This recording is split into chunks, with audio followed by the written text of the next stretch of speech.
आज रानो चिड़िया अपने घर में थी। रानो चिड़िया अपनी बेटी के साथ रहा करती थी। उसकी एक ही बेटी थी। एक दिन उसकी बेटी अपनी माँ से कहती है, मामा मामा मुझे बहुत ज्यादा भूख लगी हुई है, कुछ खाने को ला दो। ओहो बेटा मुझे माफ कर दो, मैं तो भूल ही गई। अब मैं ऐसा करती हूँ, तुम्हारे लिए बाजार जाकर कुछ सब्जियाँ लेकर आती हूँ और आकर उन्हें पका दूंगी। इसके बाद रानो चिड़िया बाहर आ जाती है ताकि वो सब्जियां लेने जा सके। रानो चिड़िया थोड़ा ही आगे जाती है कि उसे लाड़ो चिड़िया मिल जाती है। रानो लाड़ो को देखकर बोलती है, अरे लाड़ो चिड़िया, काफी दिनों बाद नजर आई हो, क्या हाल है तुम्हारा? रानो चिड़िया, मैं तो बिल्कुल ठीक हूँ, पर तुम इतनी दोपहर को कहाँ जा रही हो? अरे मैं मिट्ठू तोते के पास जा रही हूँ, उससे कुछ सब्जियाँ खरीदने के लिए। अरे रानो चिड़िया, मैंने कुछ दिन पहले मिट्ठू तोते से सब्जियों के पौधे लिए थे जो मैंने अपने बागीचे में लगाए थे। अब मैं वहीं से सब्जियाँ तोड़कर अपने घर में पकाती हूँ। अरे वाह वाह, ये तो बहुत अच्छी बात है, मैं भी काफी दिनों से यही करने का सोच रही थी। इसके बाद लाड़ो चिड़िया अपने घर को चली जाती है, जबकि रानो चिड़िया मिट्ठू तोते के पास जाती है। रानो चिड़िया जैसे ही मिट्ठू तोते के पास जाती है तो वो मिट्ठू तोते से कहती है, मिट्ठू तोते, तुम ऐसा करो, मुझे 1 किलो आलू पैक कर दे दो। रानो चिड़िया, मैं अभी ताज़ा सब्जियां लाया हूँ, अभी तुम्हें मैं 1 किलो आलू देता हूँ। मिट्ठू तोता रानो चिड़िया को 1 किलो आलू दे देता है, जिस पर रानो बोलती है, मिट्ठू तोते, मुझे तुमसे एक जरूरी बात करनी है। क्या तुम मुझे सब्जियों के पौधे लाकर दे सकते हो? क्योंकि मैंने उन्हें अपने बागीचे में लगाना है। अच्छा, तो तुम्हें भी पौधे चाहिए? ठीक है, मैं तुम्हें पौधे ला दूंगा। तुम ऐसा करना, सुबह को आ जाना। लाड़ो चिड़िया भी मेरे पास से ही लेकर गई थी। मिट्ठू तोते, तुम्हारा बहुत बहुत शुक्रिया मेरी मदद करने के लिए।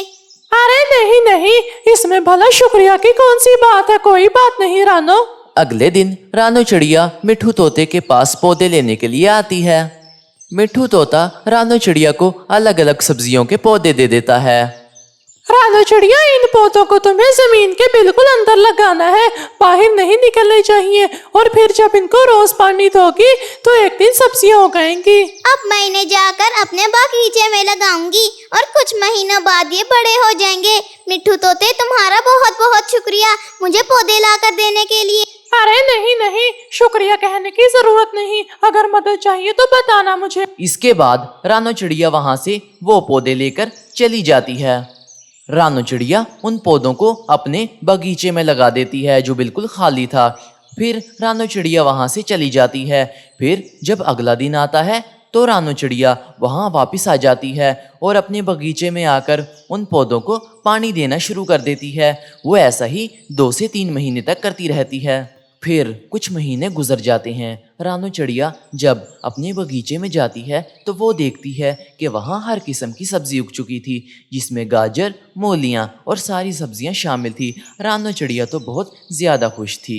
मेरा बागीचा कितना खूबसूरत लग रहा है, मेरे पास हर तरह की सब्जी मौजूद है। अब मैं ऐसा करती हूँ, कुछ ताज़ा सब्जियाँ जाकर मिट्ठू तोते को देकर आती हूँ। रानो चिड़िया मिट्ठू तोते को ताज़ा सब्जियां देने के लिए उसकी दुकान पर जाती है। मिट्ठू तोते, मैंने जिंदगी में पहली बार पौधे उगाए हैं और मेरा बगीचा बहुत ज्यादा खूबसूरत हुआ है और मैं तुम्हारे लिए कुछ ताज़ा सब्जियां लेकर आई हूँ। तुम्हारा बहुत बहुत शुक्रिया रानो चिड़िया, लेकिन मेरी एक बात ध्यान से सुनो, इस जंगल में काफी चोर पक्षी भी रहते हैं, इसलिए अपने बगीचे को बचा कर रखना। ये ना हो कि तुम्हारी सब्जियां चोरी हो जाएं। अगर कभी चोरी हो तो तुम ये करना। फिर मिट्ठू तोता रानो चिड़िया के कान में उसे खुफिया बात बताता है। अरे नहीं नहीं, मुझे नहीं लगता कि कोई मेरे बागीचे में से कुछ चोरी करेगा।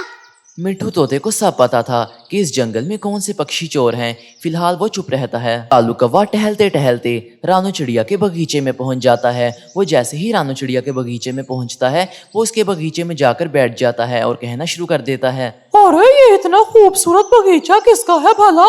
इस जंगल में मैंने पहले तो कभी नहीं देखा। मैं यहाँ आया भी 5-6 महीने बाद हूँ, ये किसका है? इतनी ही देर में रानो चिड़िया वहां आ जाती है। वो आते ही कालू से कहती है, कालू कौवे, तुम यहाँ, तुम मेरे बागीचे में क्या कर रहे हो? रानो चिड़िया, मेरी बात सुनो, क्या ये इतना खूबसूरत बगीचा तुम्हारा है? अरे तुमने मेरा खूबसूरत बागीचा देख ही लिया होगा, अब तुम यहाँ से चले क्यों नहीं जाते? अरे नहीं नहीं, मुझे कोई काम नहीं, मैं तो बस तुम्हारी मेहनत देख रहा था कि तुमने कितनी मेहनत की है, और देखो कितनी सब्जियां हैं इस पर। ये सब करने के बाद कालू कौवा वहां से चला जाता है और अपने घर को जाता है।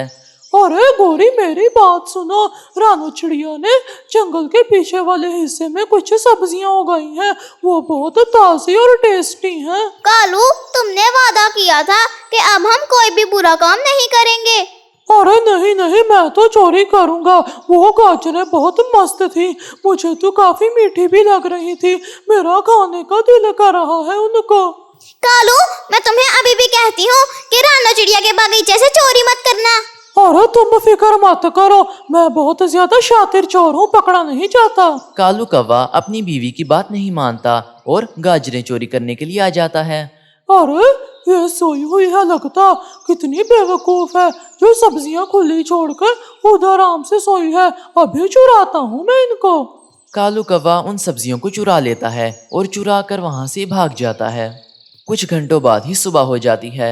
सुबह होते ही रानू चिड़िया अपने बगीचे की देखभाल के लिए वहां आ जाती है। वो आते ही अपने बगीचे को देखना शुरू कर देती है। रानू चिड़िया अपने बगीचे में देखती है कि कुछ गाजरें वहां से गायब हैं। वहां उसे ज्यादा पता नहीं चल रहा था, लेकिन उसे ये पता था कि यहाँ कुछ न कुछ गड़बड़ जरूर है। मुझे यकीन है कि किसी न किसी ने मेरे बगीचे के साथ कोई ना कोई गड़बड़ जरूर की है। मेरे बगीचे में से कुछ गाजरें गायब हुई हैं। गोरी गोरी देखो, मैं गाजरें चुरा कर लाया हूँ और उस रानू को पता भी नहीं चला। कितनी बेवकूफ चिड़िया है, आओ तुम भी मेरे साथ खाओ। कालू कौवे, मुझे तो ये गाजरें बहुत ज्यादा ताजा लग रही हैं। मेरी बात सुनो, जब तक मेरा मन नहीं भरता मैं चोरी करता रहूंगा और तुम चुपचाप बैठी रहो, मैं तुम्हें भी दूंगा, फिक्र मत करो तुम। कालू कौवे, इस बार तुमने गाजरें चुरा ली, पर आइंदा के बाद मत चुराना। रानू चिड़िया को शक हो चुका था कि कोई उसकी सब्जियां चोरी कर रहा है, इसलिए रानू चिड़िया सारी सब्जियां तोड़ लेती है और पत्थर की गाजरों पर पेंट करके उन्हें वहां गाड़ देती है। अब मजा आएगा उस चोर को जिसने मेरे बगीचे से कुछ गाजरें चुराई हैं। अगली रात को कालू कौवा गाजरें चुराने के लिए वहां फिर आता है। देखो बेवकूफ, कल इनकी गाजरें चोरी हुई और आज भी खुली छोड़ी हैं। कालू कौवा पत्थर की बनी हुई गाजरें उठाकर वहां से चला जाता है। वाह वाह, क्या मजेदार गाजरें हैं, मुझसे तो रुका नहीं जा रहा भाई। इसके बाद कालू कौवा वो गाजरें खाना शुरू कर देता है और थोड़ी देर बाद अरे ये क्या हुआ, मेरे मुंह से खून क्यों निकल रहा है? ये गाजरें इतनी सख्त कैसे? ये तो पत्थर की बनी हुई है।